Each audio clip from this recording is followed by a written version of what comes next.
जम्मू काश्मीरमध्ये 4 अतिरेकी ठार। जम्मू काश्मीरमधील कुलगाम जिल्ह्यात काल झालेल्या चकमकीत 4 दहशतवादी ठार झाले। या चकमकीत 2 जवान शहीद झाले। यात अकोला येथील मोरगाव भाकरे गावातील भारतीय सैन्य दलातील जवान प्रवीण जंजाळ हे दहशतवाद्यांशी लढताना शहीद झाले। त्यांचे पार्थिव विशेष विमानाने आज कुटुंबियांना दिलं जाणार आहे। प्रवीण हे शहीद झाल्याची माहिती मिळताच त्यांच्या मोरगाव भाकरे या गावावर शोककळा पसरली आहे। काल जम्मू काश्मीरच्या कुलगाम जिल्ह्यात 2 ठिकाणी लष्कर आणि दहशतवाद्यांमध्ये चकमक झाली। अधिकाऱ्यांनी सांगितले, कुलगामच्या फ्रिसल चिन्नीगाम भागात घेराबंदी आणि शोध मोहीम सुरू असताना दहशतवाद्यांची चकमक झाली। आणखी 4 दहशतवादी लपून बसल्याचा संशय आहे। लष्करी अधिकाऱ्यांनी दिलेल्या माहितीनुसार चकमकीत आतापर्यंत 4 दहशतवादी मारले गेलेत।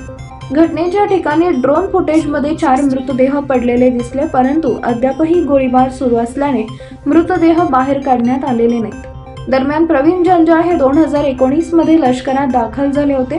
त्यांच्या लग्नाला 1 वर्ष झालं असून त्यांच्या मागे पत्नी, आई वडील, मोठा भाऊ असा परिवार आहे।